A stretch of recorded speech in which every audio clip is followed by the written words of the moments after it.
तानसेन का नाम तानसेन के बाप ने रखा होगा, अकबर ने क्यों रखा होगा? तो गलत हो गया स्टेटमेंट, और यही तो पूछा है, which of the following statement is not correct. ये 2019 का यूपीएससी प्रीलिम्स का क्वेश्चन है, और ये अप्रोच लेके मेरे एक कलीग हैं, उन्होंने ये क्वेश्चन सॉल्व कर लिया। अदरवाइज़ तो ये बहुत टफ सा क्वेश्चन दिखता है। C you are expected to know C and D. Definitely ये तो आप लॉजिक बना के लगा सकते हो कि तानसेन या कोई भी सिंगर होगा तो उन्होंने अपने रखवालों के लिए गाने लिखे ही होंगे, और बहुत से राग ये तो हर कोई जानता है, राग मल्हार से लेके सब कुछ तानसेन ने लिखे हैं। बट ये दो ऑप्शंस अगर आपने तुक्का लगा लिया, डेफिनेटली ये लॉजिक है, but this is not the logic. ये बाई लक सही हो गया। सी इशू ये होना था कि आपको अगर ये पता होता कि तानसेन ने बहुत सारे ध्रुपद लिखे हुए हैं और वो आपके one of the 9 jewels of Akbar court थे, then only you could be solving this question.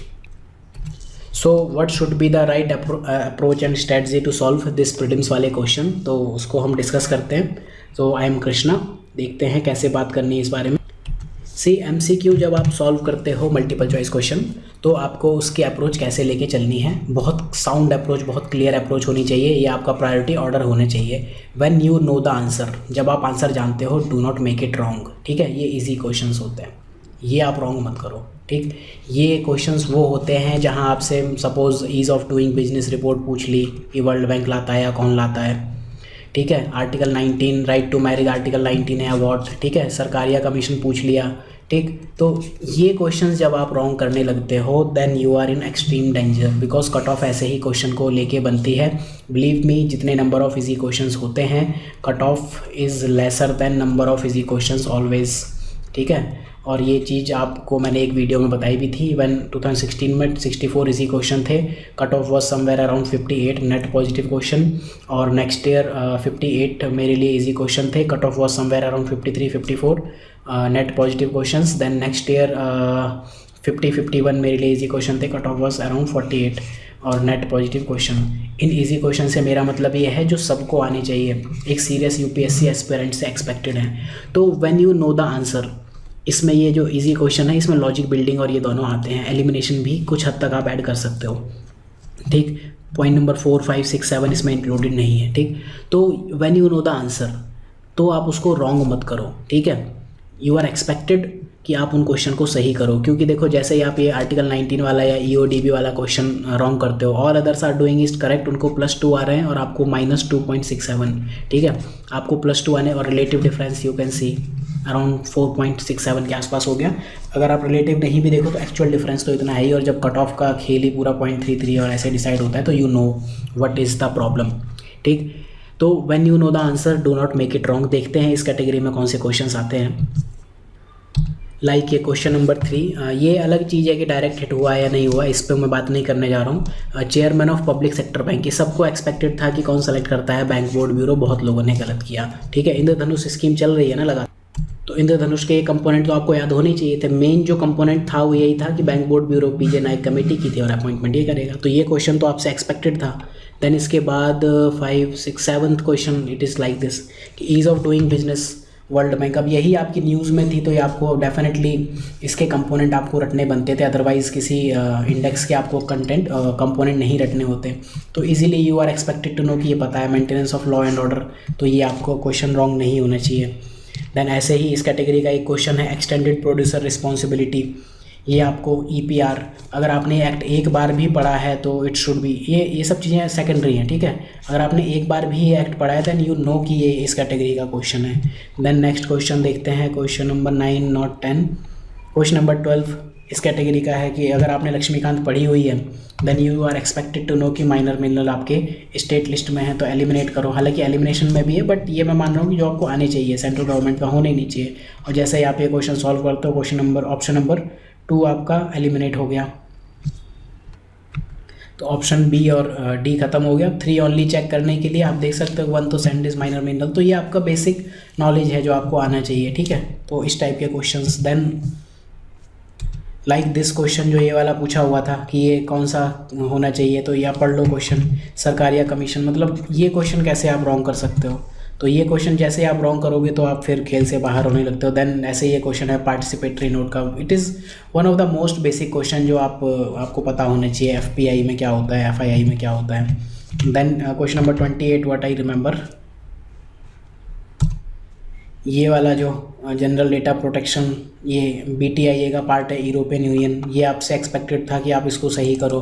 Then I think 32 question number, कुछ क्वेश्चन भी याद है। अगर आपको सुप्रीम कोर्ट का बेसिक रोल मालूम है तो definitely you can do it कि ये, तो इस टाइप के क्वेश्चंस आपके रॉन्ग नहीं होने चाहिए। अगर आप ये क्वेश्चन रॉन्ग करते हो then definitely you are in deep trouble.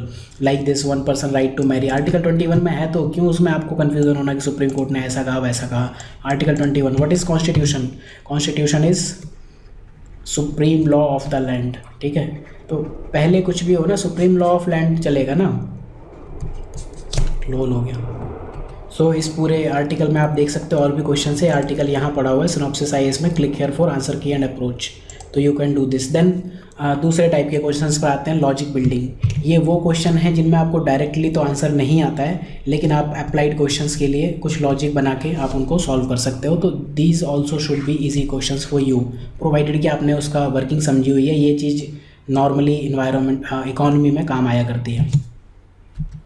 और लॉजिक में आपको मतलब मोस्ट बेसिक इन्फॉर्मेशन भी मैं इंक्लूड करूँगा कि जो आप you are expected to know. अब हम सब लोग रिलायंस का नेट चलाते हैं, फ्री इंटरनेट, तो ये क्वेश्चन तो आपका डेफिनेटली सॉल्व होना चाहिए। LTE is data only technology, VoLTE, सब वोल्टी चलाते हैं, तो आपको पता होना चाहिए ना कि मतलब ये गलत है। और ये LTE कॉमनली मार्केट 3G, कहाँ LTE 3G है, 4G का नाम ही यहीं से आया था। तो ये क्वेश्चन आपका लॉजिक से, या इवन ये भी आपका फर्स्ट कैटेगरी में आना चाहिए ये क्वेश्चन।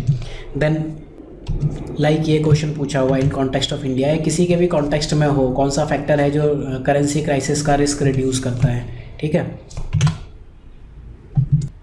तो करेंसी क्राइसिस का अगर आपको रिस्क रिड्यूस करना है तो भाई सरकारी खर्चा बढ़ाओगे तो बढ़ेगा कि उल्टा करोगे, रिड्यूस करना चाहिए ना, तभी तो। बाकी तो IT सेक्टर, ये सारी चीज़ें तो आप समझो, ये सारी चीज़ें ऑप्शन सही है।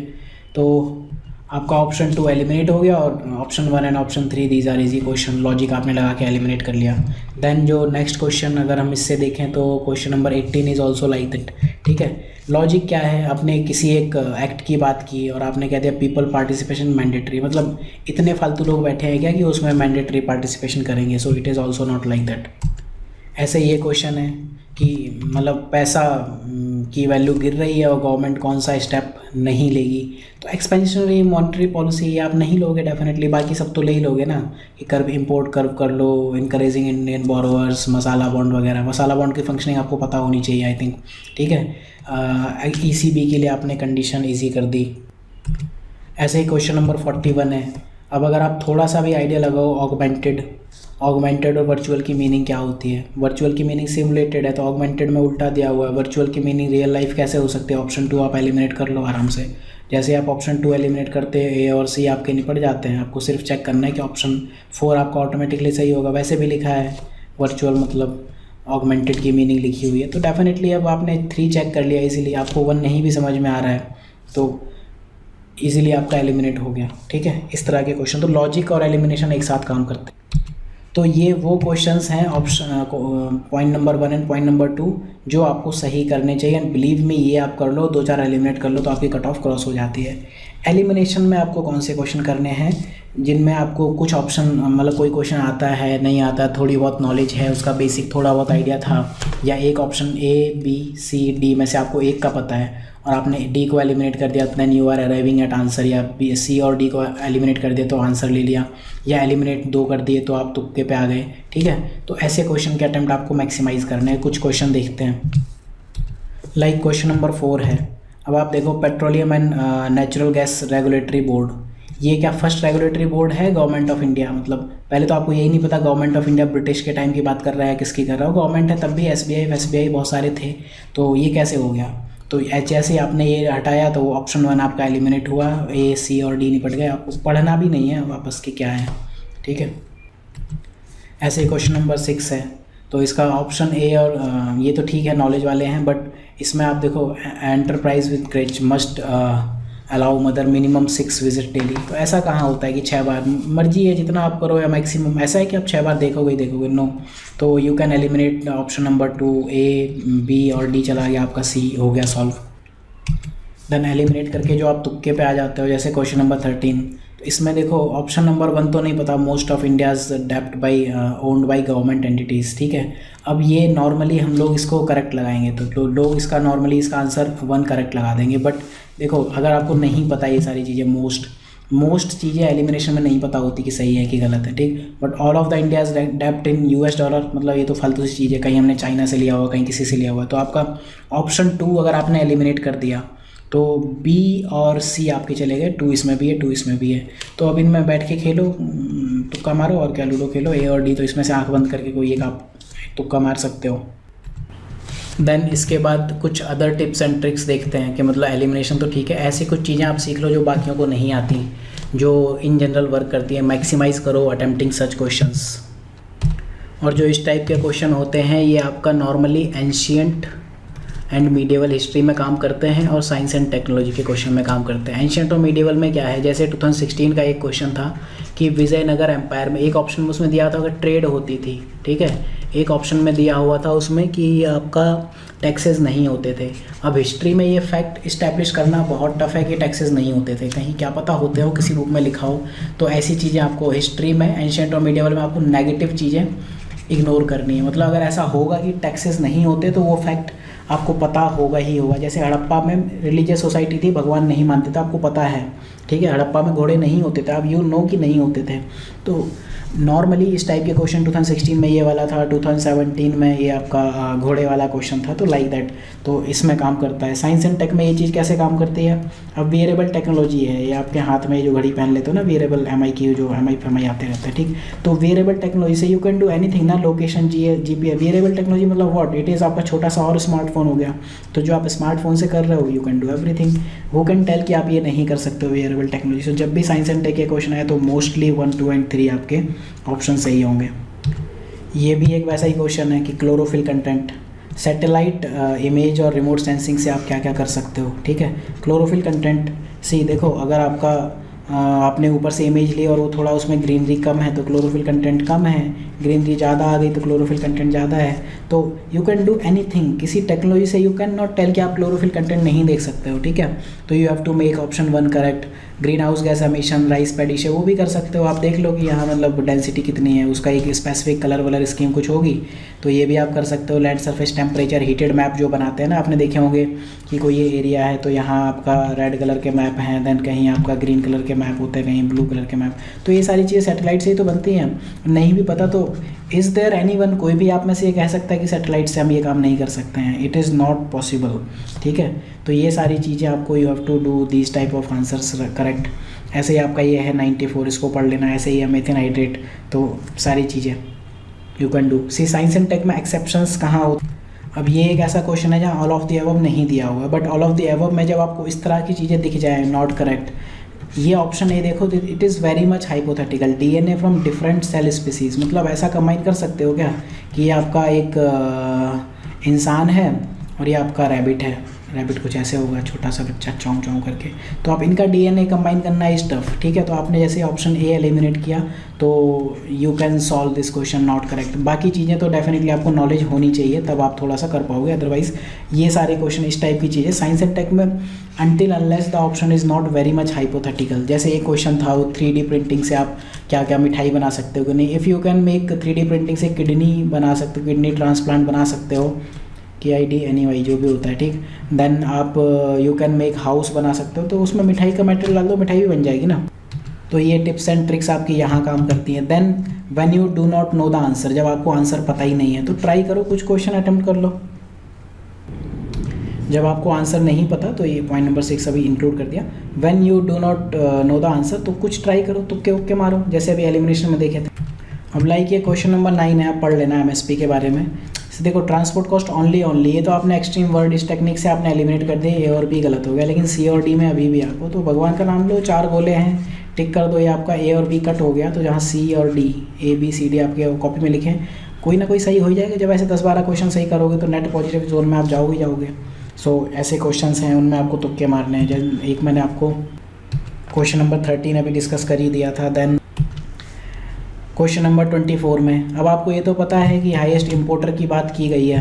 They are asking about following account highest import. Spices हम तो भेजते हैं, फ्रेश फ्रूट हमारे यहाँ तो भाई साहब भेजे जाते हैं, एक्जोटिक फ्रूट और यही सब हम लोग मंगाते हैं बाहर से, अदरवाइज़ तो इंडिया कहाँ भेजेगा। तो पल्स और वेजिटेबल, तो ये अब आप इनमें कंफ्यूज हो जाओगे, तो ठीक है भाई आगे करो, तुक्केबाजी करो, और क्या कर सकते हो। देन ऐसा ही एक आधा question, I think question number 31 ये भी ऐसा ही क्वेश्चन है, ठीक है। इसमें क्या है कि इरुला और कोंडा रेड्डी ये सब आपको नॉर्मली पता होगा कि पीवीटीजी हैं, तो यू कैन कम टू कि बी, सी और डी में से सही है, तो ऑप्शन ए रॉन्ग हो गया। देन अभी भी कहानी आपकी सॉल्व नहीं हुई है, ठीक है। ऑप्शन नंबर 2 आपको पता होना चाहिए कि हाँ ये है, ठीक है। तो ऑप्शन नंबर 2 अगर आपको पता चल गया तो डी रॉन्ग हो गया, तो बी और सी में है, मारो तुक्का, और क्या कर सकते हो। ये अगर आपको पता है तो ठीक है, 95 पता है तो ठीक है, अदरवाइज तो यू कांट डू एनीथिंग। तो ऐसे क्वेश्चंस में आपको तुक्के मारने पड़ेंगे। तो when you do not know the answer तब आपको तुक्के मार लेने चाहिए। इसके बाद लास्ट चीज़ है when to leave the question. Question छोड़ने कब है, मतलब ऐसा कब हो जाएगा जब फैक्चुअल टाइप के क्वेश्चन आए कि इधर यू नो और डोंट नो, लाइक ये वाला क्वेश्चन है इंटर क्रेडिटर एग्रीमेंट। अगर आता है तो आता है, नहीं आता तो नहीं आता, you can't do anything. Question number 11 जैसे हुआ लीड बैंक स्कीम वाला, अगर आपको आता है तो ठीक है, अदरवाइज मतलब तुक्का मार के भी इसमें कुछ ज़्यादा कर नहीं पाओगे, 4 ऑप्शन में आपको पता ही नहीं होगा क्या है। देन इसके बाद आप जो और तुक्के मार सकते हो, आई थिंक ये वाला डिपॉजिट, ठीक है, ये टफ क्वेश्चन है। अगर आपको आता है तो यू कैन डू, नहीं आता तो छोड़ो, इसमें तो तुक्का उक्का ऊपर की कोई टेक्निक नहीं चलेगी। Similar thing is like question number 19 हुआ, क्वेश्चन नंबर 20 हुआ, ठीक है, इन सब में यही चीज़ है। क्वेश्चन नंबर 29 आता है तो ये बहुत इजी है, नहीं आता तो फिर बैठे रहो। ऐसे ही क्वेश्चन नंबर 42 है। और इसमें लॉजिक तो कुछ लोगों ने ये भी लगाया था कि ह्यूमन में लास्ट में एन होता है, डायनासोर में भी एन होता है, तो ये आपका ह्यूमन स्पीसीज़ है, ठीक। तो बट डायनासोरस भी तो हो सकता था, तो ये सब ठीक है, बट अब आपने नोट्स बनाए हुए हैं तो ये हो सकता है डायनासोर, ये न्यूज़ में आया था, और जियोलॉजी ऑप्शनल के लिए भी, और even science and tech page में आया था डायनासोर के बारे में, तो ऐसे ही आप फिगर विगर बना सकते हो। तो ये सब चीज़ें देखते रहो तो हो जाएगा, कुछ क्वेश्चन आपको आ जाएंगे, ऐसे कुछ नहीं आएंगे। तो ये आपकी मेन अप्रोच होनी चाहिए। और ये अप्रोच आएगी कैसे, आपकी स्ट्रेटजी क्या होनी चाहिए। सी आपका जो टारगेट होना चाहिए क्वेश्चन अटेम्प्ट करने का, इवन मेंस में भी, ऑप्शनल में भी, और इवन जीएस में, सभी में, it should not be 100%। Prelims paper 1 में आपका टारगेट होना चाहिए 85 to 90, इतने क्वेश्चन कर लो out of 100, that too depending on difficulty level. अगर पेपर टफ है, लाइक 2018 का क्वेश्चन था पेपर था, या 2017 का क्वेश्चन पेपर था, 17 में I think I attempted 78 question only, तब भी बहुत आराम से कट ऑफ निकली थी। नेट पॉजिटिव आई थिंक 60+ थे, 64, ठीक। सी सेट में आप 60+ का टारगेट बना लो। I was not able to solve 60+ question, 58 maximum जो है सॉल्व कर पाया हूँ हमेशा, ठीक है। सी सेट में क्या है, 2 घंटे हैं पेपर, 1.5 घंटे तक लगे रहो, इजी क्वेश्चन है, ईगो को अपना टोन डाउन करो और उन इजी क्वेश्चन को लेके करते जाओ, तो 27 नेट पॉजिटिव जो क्वेश्चन चाहिए होते हैं सॉल्व कर ले जाओगे। तो ये टारगेट तो ठीक है, लेकिन अगर आपकी एफिशिएंसी लो है देन क्या होगा कि आपके सिलेक्शन से आप बाहर चले जाओगे, ठीक है। तो what you need to do, इसके लिए आपको एक्सेसिव मेहनत करनी पड़ेगी, नेट पॉजिटिव क्वेश्चन मैक्सिमाइज करने। सी देखो, अगर आपने 3 क्वेश्चन रॉन्ग कर दिए तो आपने -4 नेट नेगेटिव क्वेश्चंस स्कोर किए, क्योंकि एक क्वेश्चन में 1/3 नेगेटिव मार्किंग है। तो अगर आपने 10 क्वेश्चन अटेम्प्ट किए थे और आपने 3 रॉन्ग कर दिए तो आपके नेट पॉजिटिव क्वेश्चंस 6 हुए। ये तो नंबर ऑफ अटेम्प्ट्स तो बहुत लोगों का हाई होता है, लेकिन लोगों का it is as high as 50% also. तो आपको ये मिनिमाइज़ करना है। तो जब आप ये मिनिमाइज़ करोगे नेट नेगेटिव क्वेश्चन, तो नेट पॉजिटिव क्वेश्चन आपके अपने आप मिनिमाइज़ हो जाएंगे। तो इसके लिए आपको क्या है कि जहाँ मतलब गट्स बेस्ड क्वेश्चन है वो सारे छोड़ दो, उनको मत डालो, अदरवाइज़ आपका नेगेटिव मार्किंग होने लगेगी, ठीक। तुक्के कम से कम मारो, जब आपको लगे कि हाँ 2 ऑप्शन एलिमिनेट हो गए तो ही मारो, एक ही ऑप्शन एलिमिनेट हुआ तो ट्राई करो अवॉइड करने की, ठीक। तो जब आप ये चीज़ करने लगोगे ना, और ऊपर जो मैंने चीज़ें बताई, तो डेफिनेटली आप प्रीलिम्स कट ऑफ IAS तो छोड़ो, IFS की भी आप निकालने के आसपास पहुँच जाओगे। तो इससे होगा कि अगर आप ये टारगेट रखते हो तो आपके पास क्या है, स्टडी टाइम आपका ड्रास्टिकली रिड्यूस हो जाएगा। देखो, चाहे प्री हो या मेंस हो, जैसे ही आप एक्स्ट्रा 1 क्वेश्चन आप टारगेट करते हो कि आपने टारगेट किया कि GS2 में मुझे 20 आउट ऑफ 20 क्वेश्चन सॉल्व करने हैं या 19 आउट ऑफ 20 करने हैं, तो उसके लिए आपका स्टडी मटेरियल टाइम बहुत ड्रास्टिकली इंक्रीज़ होता है। लाइक अगर आपको ऑप्शन में 270 टारगेट है तो एवरेज जो मार्केट में सब पढ़ रहे हैं वो पढ़ के चले जाओ, 250 270 आ जाते हैं, ठीक। जैसे आप 300 टारगेट करते हो आपका स्टडी टाइम 2x बढ़ जाता है। जैसे आप 320s में जाते हो तो आपका स्टडी टाइम और तेज़ी से इंक्रीज़ होता है। सी ऐसे है, मार्क्स ऐसे इंक्रीज़ होंगे और जो आपका स्टडी टाइम या स्टडी मटेरियल वो ऐसे इंक्रीज़ होगा। तो एक आपको ऑप्टिमाइजेशन करो कि आप किस रेंज में जा सकते हो, ठीक है, कहाँ तक आपको करना चाहिए। You have to optimize your marks, और प्री में भी मेंस में भी। तो जैसे ही आप नया टारगेट करोगे तो स्टडी मटेरियल टाइम आपका इंक्रीज़ होता जाएगा। देन फाइनली जो आपका रिवीजन टाइम है दैट शुड बी पॉलिटी के लिए 1 डे, ये सब होना चाहिए। पॉलिटी 1 दिन में ख़त्म कर लो, ऑल अदर सब्जेक्ट 5 से 6 घंटे में ख़त्म कर लो, आर्ट एंड कल्चर 2 से 3 घंटे में, एंशियंट 5 से 6 घंटे में, ज्योग्राफी 5 से 6 घंटे, लाइक दैट, एंशियंट मीडिएवल भी 5 से 6 घंटे में, ठीक। करंट अफेयर्स इतनी बार पढ़ो ताकि 2 to 4 आवर्स में 1 मंथ की मैगजीन आप पढ़ पाओ, जैसे कि मैंने ये बताया हुआ है डेमो लेक्चर में भी कि करंट अफेयर्स कैसे पढ़ने होते हैं। फाइनल रिवीजन टाइम आपका करंट अफेयर्स के लिए 10 to 15 मिनट्स होना चाहिए। Art of reading book, I will make lecture on this, एक न्यू सेपरेट सीरीज़ भी आर स्टार्टिंग।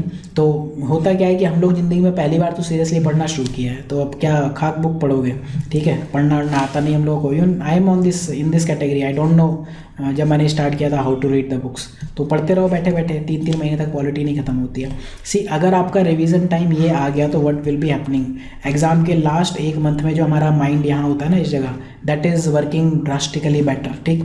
तो अगर कोई पॉलिटी रिवाइज करने में 5 से 6 दिन ले रहे हो, उतने में तो आपने पूरा सब्जेक्ट रिवाइज कर दिया। तो ये माइंड इस टाइम पे ऐसा काम करता है एग्जाम के लास्ट 1 मंथ में। अगर if you are well prepared then you will be happy, and if you are not well prepared then you will be unhappy, मतलब परेशान हो जाओगे कि मतलब मेरा सिलेबस ही नहीं खत्म हो रहा। So these all are some tips and tricks for not to getting failed. How to qualify तो बहुत लोगों ने बताया, how not to get failed, ठीक है, इन यूपीएससी प्रीलिम्स। तो ये सेम चीज़ है, मेंस के लिए भी सिमिलर टाइप ऑफ स्ट्रेटजी है, so I will share you it very soon, ठीक। ये वाली चीज़ लेके हम आते हैं, इसमें will start then top to bottom reading, fine. So thank you for watching this lecture.